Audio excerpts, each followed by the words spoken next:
Kitchen recipe চ্যানেলে আপনাদের সকলকে স্বাগত জানাই। কেমন আছেন? আশা করছি ভালোই আছেন। আমিও খুবই ভালো আছি। প্রতিদিনের মতো আবার একটি নতুন রেসিপি নিয়ে আপনাদের সামনে হাজির হলাম। রেসিপিটি হলো মশলা বেগুন।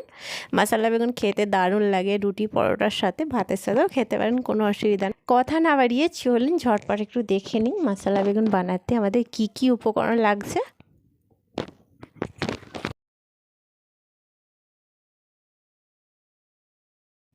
তো দেখুন, এখানে আমি 5 পিস বেগুন নিয়েছি।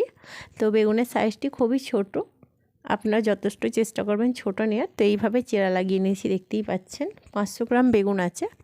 তার কিছু লাগছে দেখুন, দুটো মাঝারি সাইজের টমেটো নিয়েছি, এরকম কুচি কুচি করে কেটেছি। দুটো মাঝারি সাইজের পেঁয়াজ, এটাকেও ছোটো ছোটো করে কেটে গেছি। আর লাগছে রিফাইন তেল, তেলটা একটু বেশিই লাগছে আমাদের, 25 গ্রাম। আর লাগছে স্বাদ অনুযায়ী লবণ, 2 টেবিল চামচ কাশ্মীরি লঙ্কার গুঁড়ো, 2টা তেজপাতা নিয়েছি, একটি বড় এলাচ নিয়েছি, হাফ টেবিল চামচ আস্ত জিরা নিয়েছি, দেখতেই পাচ্ছেন। আর লাগছে আমাদের 1 টেবিল চামচ আদা রসুন বাটা, হাফ টেবিল চামচ জিরার গুঁড়ো, হাফ টেবিল চামচ ধনিয়ার গুঁড়ো এবং 1 টেবিল চামচ গরম মশলা গুঁড়ো।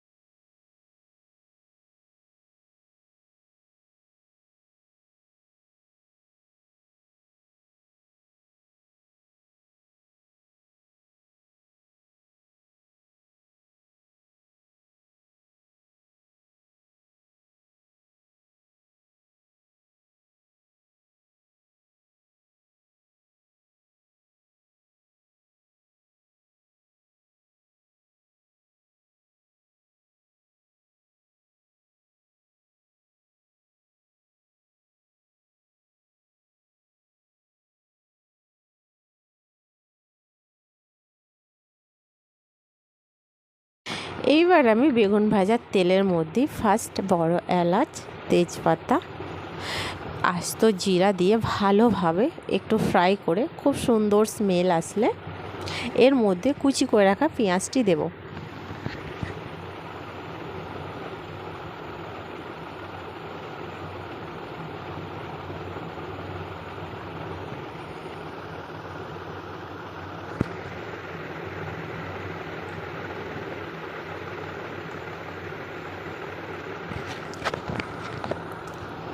তো পেঁয়াজটি দেওয়ার পর আমাদের গ্যাসের ফ্লেমটি একেবারেই লো করে রাখবো। তো পেঁয়াজটি বেশ গোল্ডেন মতো কালার আসলে এর মধ্যে আদা রসুন বাটা দিয়ে আবারও 2 মিনিট মতো আমি ফ্রাই করে নেব, কারণ কাঁচা গন্ধটা আদা রসুনের যতক্ষণ না যাচ্ছে। 2 মিনিটই সময় লাগে। দেখতেই পাচ্ছেন আমাদের গোল্ডেন কালার এসে গেছে, কাঁচা গন্ধও চলে গেছে আদা রসুনের। এইবার আমি টমেটো কুচিটা দিয়ে দিলাম। টমেটো কুচি দেওয়ার পর একটি ঢাকা দিয়ে 5 থেকে 6 মিনিট পর দেখুন আমাদের টমেটোটা বেশ ভালোই গলে গলে গিয়েছে। একটু হাতার মাধ্যমে এরকম একটু প্রেস করে নেবেন যাতে টমেটোগুলো খুবই তাড়াতাড়ি ইজিলিভাবে গলে যায়। আপনারা টমেটো পিউরি ইউজ করতে পারেন, আমি এখানে কাঁচা টমেটো কুচি ব্যবহার করলাম। এইবার আমি স্বাদ অনুযায়ী লবণটা দিলাম। টমেটোর ওপর লবণটা দিলে খুব তাড়াতাড়ি টমেটো গলে যায়।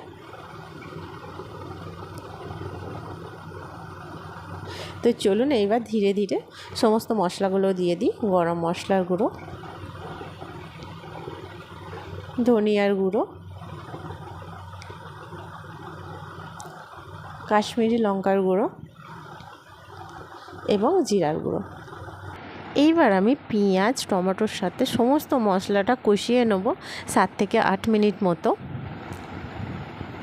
গ্যাসের ফ্লেমটি লোই রাখবেন, নাহলে কিন্তু সমস্ত মশলা জ্বলে যাবে। এবার দেখতেই পাচ্ছেন 7 থেকে 8 মিনিট আমাদের হয়ে গিয়েছে মশলা কষানো। এইবার আমি 1 গ্লাস জল অ্যাড করবো এর মধ্যে।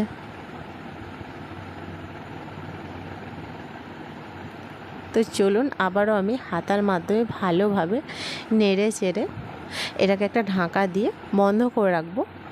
এটা একবার ফুটে আসলে তারপরেই আমাদের নেক্সট পদ্ধতি। তো দেখতেই পাচ্ছেন খুব সুন্দরভাবে ফুটে এসেছে। এইবার আমি এর মধ্যে ভেজে রাখা বেগুনগুলো ছেড়ে দেব। আশা করছি আমার এই মশলা বেগুন স্টেপ বাই স্টেপ বুঝতে কোনো রকম অসুবিধা হয়নি। এইবার আমি ঢাকা দিয়ে গ্যাসের ফ্লেমটি মিডিয়াম করে 10 মিনিট পর ফিরে আসছি। একটা রিকোয়েস্ট করি, আপনারা বানিয়ে দেখুন, খুবই ইজি, সিম্পল, রাত্রিরে ডিনারে করলে। তো 10 মিনিট পরে আমি ফিরে এলাম। দেখতেই পাচ্ছেন আমাদের মশলা বেগুন একদম পারফেক্ট রেডি হয়ে গেছে, মাখা মাখা, রুটি পরোটার সঙ্গে দারুণ লাগে। তো চলুন আপনাদের পরিবেশন করে দেখিয়ে দিই। বেগুনটাও খুবই সফট হয়েছে, গ্রেভিটাও একদম পারফেক্ট, রুটি পরোটা দিয়ে খাওয়ার জন্য, ভাতের সাথেও খেতে পারেন। তো দেখতেই পেলেন ঝটপট কীভাবে আমি মশলা বেগুন বাড়িতে বানানো। কি দেখে জল আসছে না জিভে? আমারও আসছে।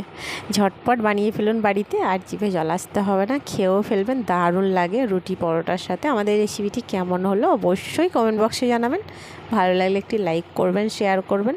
এই ধরনের নতুন নতুন রেসিপিতে আমাদের চ্যানেলটি সাবস্ক্রাইব করবেন, পাশে থাকা বেল আইকনটি প্রেস করবেন। ভালো থাকবেন, সুস্থ থাকবেন।